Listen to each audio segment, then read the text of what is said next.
Bismillahirrahmanirrahim. Assalamualaikum warahmatullahi. Selamat sejahtera semua. Saya Abdul Rahim bin Yaakob.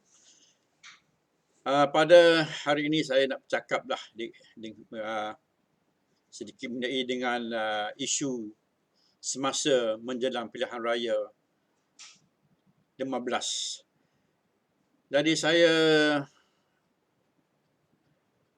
banyak melihat posting yang membaca akhbar, ada banyak pihak mengatakan undilah parti kami kerana kami berjuang untuk Islam. Kalau tidak undi kami, Islam akan terancam di Malaysia. Jadi banyaklah perkataan yang keluar daripada mulut-mulut mereka, sama ada daripada ahli-ahli politik, ustaz-ustaz pun ada sebut. Jadi saya terpanggil untuk mengulas sedikit mengenai dengan kenyataan ini, isu ini. Setakat mana yang benar. Kalau tidak undi kita, Islam akan terancam. Tuan-tuan dan puan-puan, kita tengoklah. Islam ni sebenarnya telah bertapak sejak abadnya 13 lagi. Ya, abad yang 13. Dan sejak kita merdeka, kerajaan Malaysia telah menubuhkan berbagai institusi dan jabatan untuk menjaga agama Islam. Kalau kita tengok undang-undang Malaysia, Perlembagaan Malaysia, dia menyebutkan Islam adalah agama resmi persekutuan. Adalah agama persekutuan. Ya? Tetapi agama lain boleh diamalkan oleh bangsa-bangsa lain. Dan mereka bebas.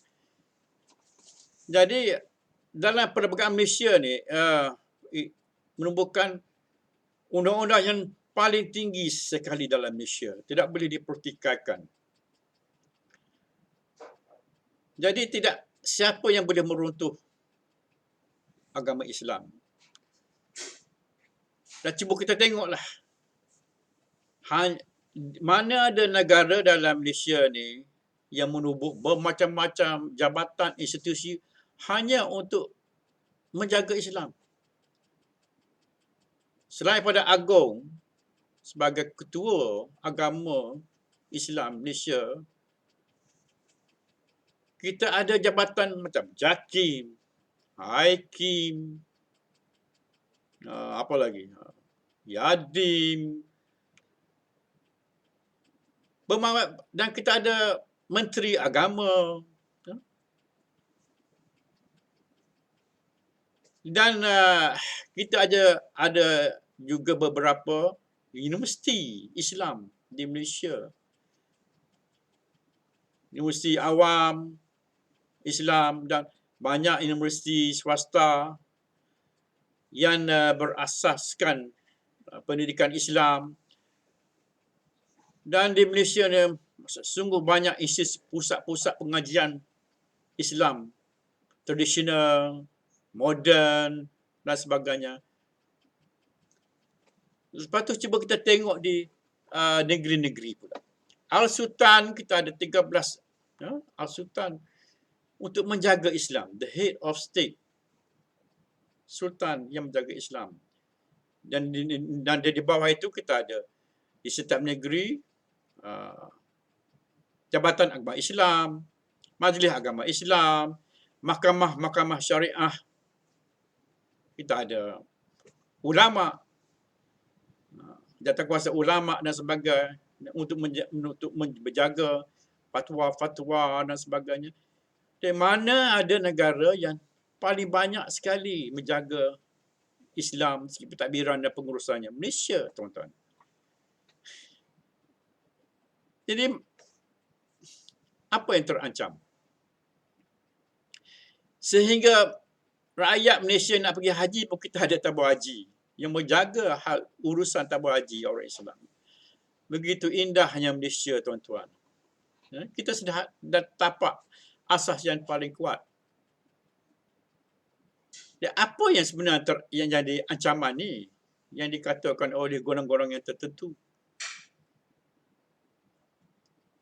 Sebenarnya, tuan-tuan, yang ada ancaman ialah diri kita sendiri. Orang Melayu sendiri yang tidak beramal dengan Islam. Yang menjadi ancaman ialah orang Melayu bila memegang kuasa tidak tunaikan tanggungjawab mereka untuk mendaulat, memperkasakan Islam. Kita sudah 60 tahun lebih merdeka dan orang Melayu yang pegang jawatan, yang berkuasa dalam kerajaan, berkuasa 90%, tapi kenapa masih ada lagi pusat judi? Kenapa masih ada lagi kilang-kilang arak? Kenapa masih ada lagi nightclub, disco? Kenapa masih ada lagi pusat-pusat masyarakat semacam tu? Kenapa masih ada lagi konsert-konsert yang membawa budaya barat yang bercanggah dengan Islam? Kenapa masih ada lagi? Padahal yang berkuasa ialah orang Islam sendiri. Undang-undang sudah ada, tuan-tuan. Cuba cakap. Dulu kita bising nak buat wuduk. Sudah berapa tahun dah wuduk tidak diluluskan lagi di peringkat persekutuan. Yang berkuasa ialah orang Melayu juga. Jadi kenapa kita nak salahkan orang Cina, orang India? Bila time pilihan raya kita syukur cakap, undilah aku, ancaman orang Cina ni ancaman, dia boleh mengacam kita, bermacam-macam tuduhan dan fitnah. Padahal yang bermasalah ialah kita sendiri, orang Melayu. Cuba tengok isu-isu sekarang. Siapa yang paling kuat rasuah yang didakwa di peringkat mahkamah? Orang Melayu, tuan-tuan. Pemimpin Melayu. Lepas seorang-seorang kena ditangkap, didakwa, dicah di mahkamah. Orang Melayu juga. Kita memberi peluang kepada orang lain. Ini belum lagi cakap dia dengan pendatang haram yang berlambak datang ke Malaysia. Ada yang keluar berita dibagi IC senyap-senyap, dijual IC dan sebagainya. Kita juga orang Melayu. Cuba tengoklah, cuba tuan-tuan tengok baca akhbar dengan masalah sosial. Ambil Kelantan contohnya. Kita diperintah oleh ulama dengan slogan membangun beragama Islam. Tapi kenapa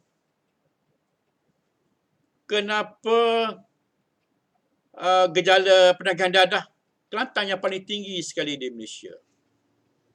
Kenapa, tuan-tuan? Cuba fikir. Yang perintah Kelantan ialah semua Melayu, Islam. Mana ada orang Cina, orang India. Tapi dadah paling tinggi di Malaysia. Ya, ada pihak mengatakan, kita duduk di sepadan sebab tinggi. Boleh, Kedah pun di sepadan juga. Tapi tidak tinggi semacam Malaysia. Kenapa, tuan-tuan? Alasan sedap. Macam di Kelantan kita ada masalah pembuangan sampah yang tidak cukup. Dan Kelantan dinobatkan negeri yang paling kotor di Malaysia. Malu saya nak sebut. Tapi, ya. Dan Islam kata, Islam itu bersih. Ya?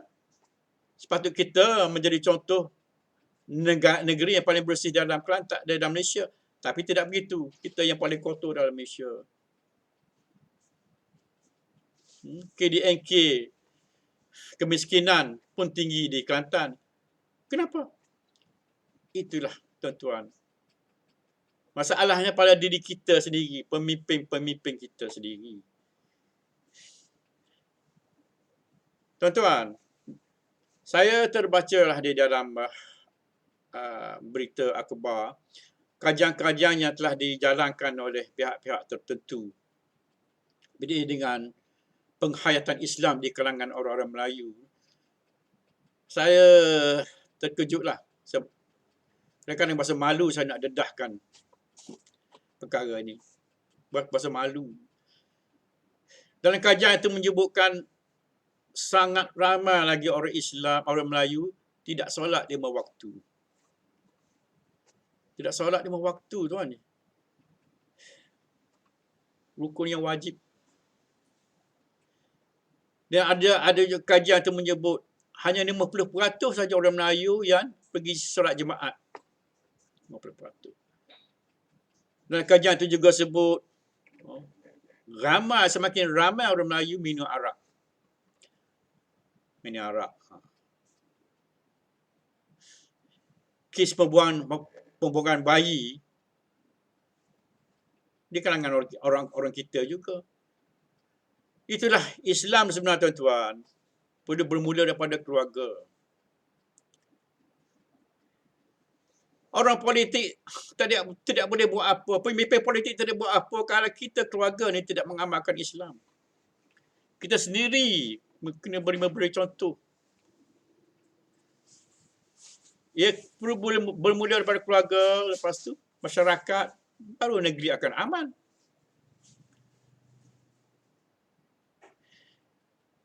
Islam bukan hanya agama yang sungguh kita beramal di masjid, beramal ibadat saja, tapi ialah cara hidup, tuan-tuan. Kita kena faham.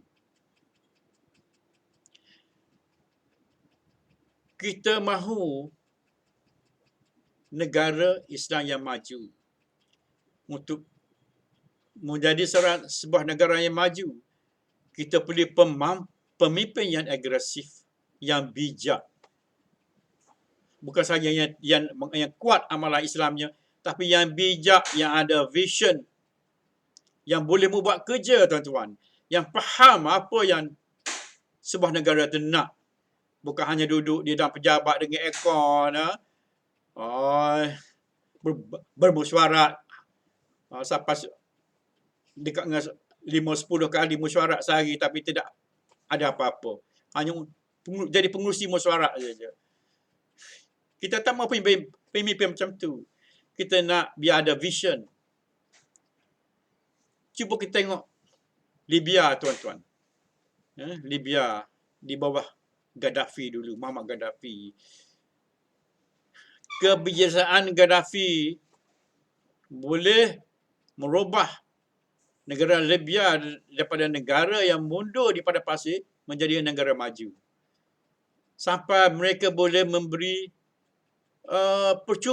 pendidikan percuma kepada rakyat mereka.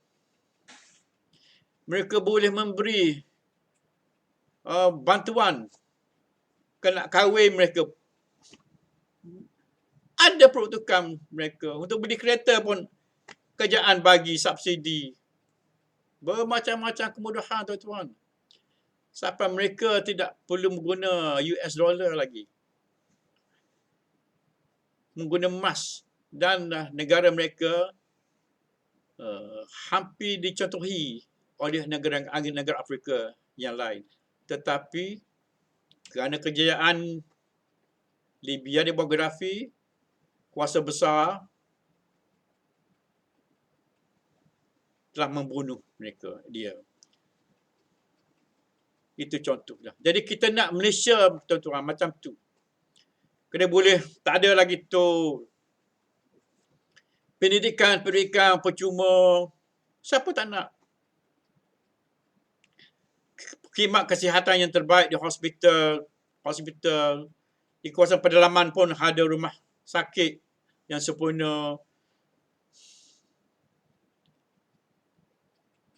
Infrastruktur yang bagus. Banyak lagi tuan-tuan, kemudahan-kemudahan. Ekonomi perlu ditingkatkan supaya negara kita tidak muflis seperti di apa yang berlaku di Lebanon, tuan-tuan. Lebanon hancur ekonomi dia. Kenapa? Rasuah, tuan-tuan. Rasuah dan penyalahguna kuasa oleh pemimpin mereka amat dahsyat. Sehingga negara itu muflis. Ekonomi mereka merudum, duit tak ada dalam bank. Rakyat menjadi penjenayah kerana nak makan tak boleh. Jenayah meningkat. Rakyat dia membeli pistol untuk menjaga, mengawal keluarga mereka sendiri. Sampai tahap tu, tuan-tuan. Mereka nak makan daging, tak mampu nak beli daging. Yang kita tidak mahu Malaysia bankrupt macam tu. Sebab tu kita perlu pemimpin yang bijak, yang boleh membuat kerja, yang ada vision. Bukan hanya duduk di pejabat, tahu bercakap saja. Cukuplah, tuan-tuan. Cukuplah dengan era itu. Jadi saya berharap rakyat Malaysia semua fikir. Kita jihad bukan saja untuk menjadi orang yang baik, Muslim yang baik, tetapi boleh memberi kesejahteraan kepada rakyat kita dan kita menjadi sebuah negara yang makmur. Itulah saja. Jadi setakat itu salah saja ceramah saya, tuan-tuan. Dan terima kasih kerana mendengar video ini. Harap saya dapat lagi membuat video-video yang lain. Jika ada kesilapan daripada saya minta maaf lah. Ya. Sekianlah. Terima kasih.